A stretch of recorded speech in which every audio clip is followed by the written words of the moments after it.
Dans cette partie consacrée aux propriétés et structures d'une entité 3ds Max, nous allons nous intéresser dans un premier temps aux propriétés d'un objet et à son pivot. Pour ce faire, nous allons ouvrir le fichier propriétés.max qui se trouve sur le DVD et les formes, menu File, Open, DVD et les formes, répertoire source 3ds Max, scène, et nous choisissons le fichier propriétés.max. Cette scène est constituée de plusieurs entités, 3 primitives dans un premier temps. La première primitive est la box 01, la deuxième est la sphère 01 et la troisième la typode 01. Il y a également une shape qui est de type rectangulaire, nommée rectangle 01, ainsi qu'une entité light qui s'appelle Omni01. Les premières propriétés d'un objet, d'une entité 3ds Max, concernent le nom et la couleur. Par exemple ici, si nous sélectionnons la primitive box01 d'un clic gauche de la souris, eh bien dans le Command Panel, dans le rollout Name and Color, apparaît le nom de l'entité box01, ainsi que sa couleur unie, ici, bleu turquoise. Il en va de même pour les autres entités. Si nous sélectionnons de la même manière l'objet sphère 01, nous avons son nom et la couleur correspondante.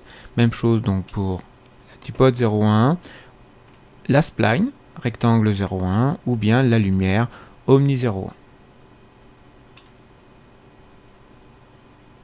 Nous disposons également d'un autre jeu de propriétés pour les objets, à savoir sur la sélection d'un objet de type box 01 par exemple, nous pouvons aller dans le menu Edit Object Properties qui ici nous donne une boîte de dialogue et nous renseigne sur les paramètres globaux d'un objet qui ici, dans l'encadré Object Information, nous donne son nom et sa couleur, ce que nous avions déjà dans le Name and Color, mais nous donne également des informations plus précises concernant l'interactivité, l'affichage de l'objet, le rendu de l'objet, ainsi que des informations sur le mouvement flou, Motion Blur.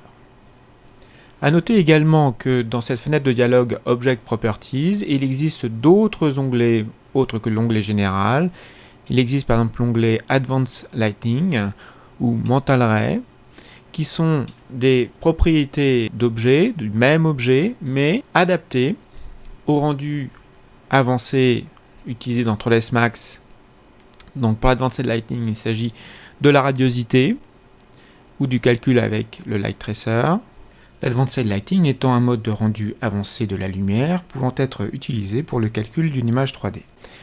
Pour l'onglet Mental Ray, il s'agit de propriétés propres au rendu avec Mental Ray, quand celui-ci est utilisé, sachant que Mental Ray est un moteur de rendu supplémentaire qui n'est pas utilisé par défaut dans 3ds Max.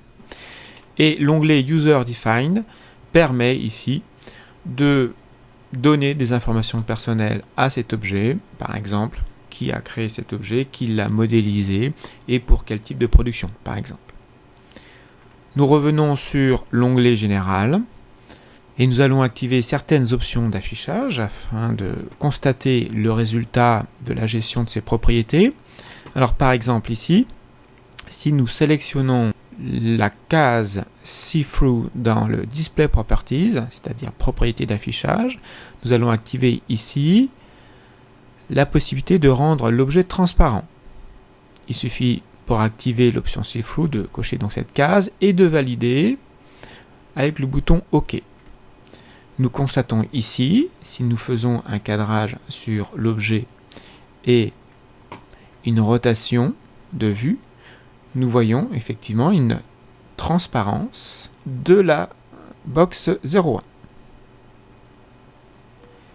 Maintenant, nous pouvons d'un clic droit abandonner la rotation de vue et d'un clic gauche sélectionner par exemple l'objet typode 01. Si nous cliquons droit, nous avons également accès à ces propriétés par un autre biais que par le menu, avec le quad menu. Il suffit d'aller dans le quad menu Transform et aller sur la commande Properties. Et nous retrouvons la boîte de dialogue Object Properties, mais cette fois-ci pour l'objet typod01. Donc nous pouvons en profiter également pour cet objet typod01, demander à ce qu'il soit caché avec l'option Hide de la zone interactivité que nous allons valider définitivement avec le bouton OK encore une fois. Voilà, donc l'objet typod01 est caché et nous allons maintenant en profiter pour faire une rotation de vue ainsi qu'un léger dézoom afin d'observer la globalité de la scène. Pour l'instant, nous n'avons pas la possibilité, nous n'avons pas la connaissance suffisante pour réafficher un objet qui vient d'être caché. Nous le verrons lors de la partie consacrée à l'affichage et la gestion d'une scène 3D. Pour l'instant, nous continuons sur les propriétés des objets existants. Ici, nous allons sélectionner la spline rectangle 01 et reprendre ces propriétés de la même manière que pour l'objet typod01. Et nous pouvons constater d'ores et déjà que pour une shape comme le rectangle 01, dans le Object Information, ont été renseignés deux autres champs, le champ Shape Vertice et Shape Curves, qui renseignent sur la structure de l'objet, à savoir que cette forme rectangulaire est constituée d'une seule courbe, créé à partir de 4 vertex, c'est-à-dire 4 points. Ces informations ne figurent évidemment pas sur des volumes de type primitive, comme la sphère ou la box. Cliquons sur le bouton OK pour poursuivre notre interactivité dans cette scène et être capable de sélectionner d'un clic droit l'objet sphère 0. Et intéressons-nous maintenant à la notion de pivot. Un point de pivot est une caractéristique essentielle d'un objet. Il constitue en fait le centre de transformation locale d'un objet à partir duquel on peut effectuer une rotation ou un changement d'échelle propre à cet objet. Nous pouvons visualiser son emplacement en étant en mode Select avec la Main Toolbar et en prenant soin d'être en Use Pivot Point Center dans cette même toolbar, ce qui est le réglage par défaut dans 3ds Max. Nous avons ici un affichage sur l'objet, l'affichage de 3 axes X, Y, Z, qui indique ici l'emplacement du point de pivot de l'objet.